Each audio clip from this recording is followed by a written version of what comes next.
Hello, assalamu alaikum, and welcome to Ava's first class of Korean. Today we'll be going over consonants.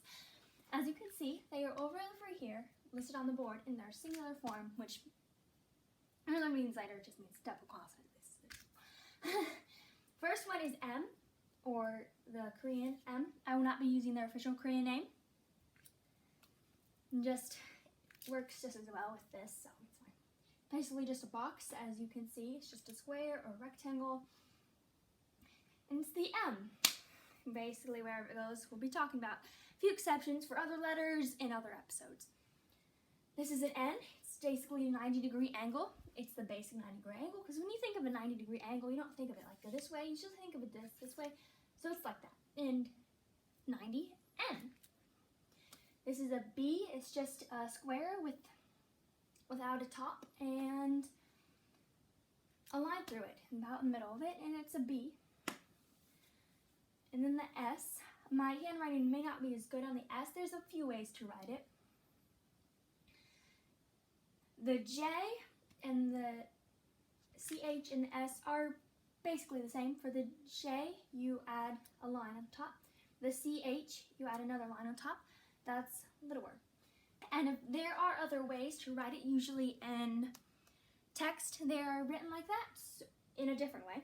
So we will go over it later in the episode. This is a G.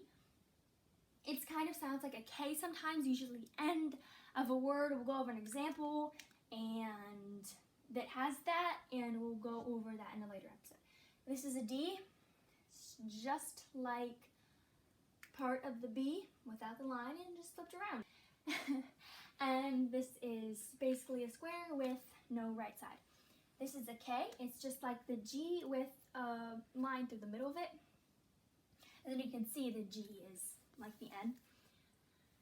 And this is always a K-ish sound. This is a G or a K.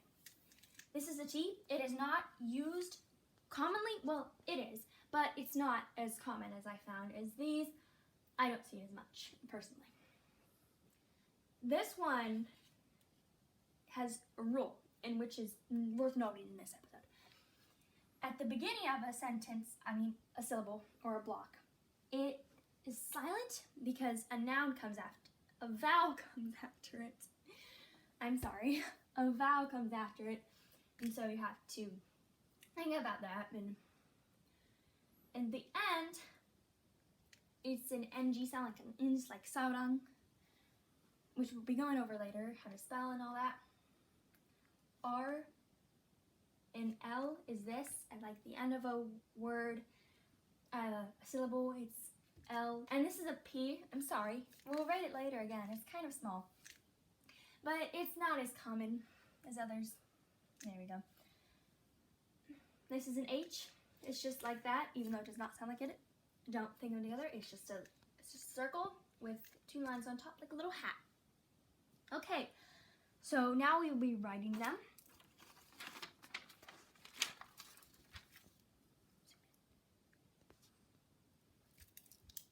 Sorry.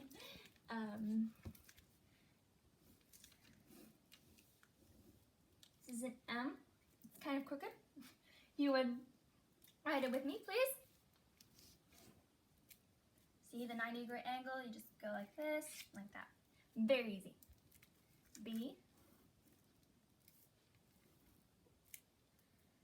S. J.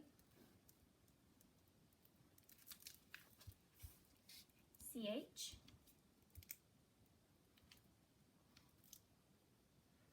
G. D. K. Just like that, with a little line. T, which is basically just a capital E.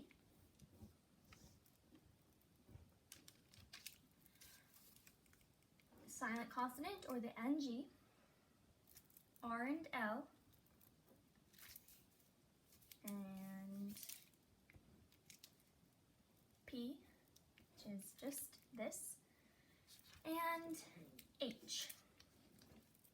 Sarang.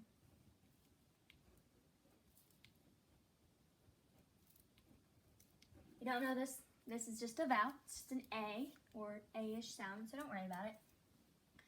Sarang. S-R-N-G.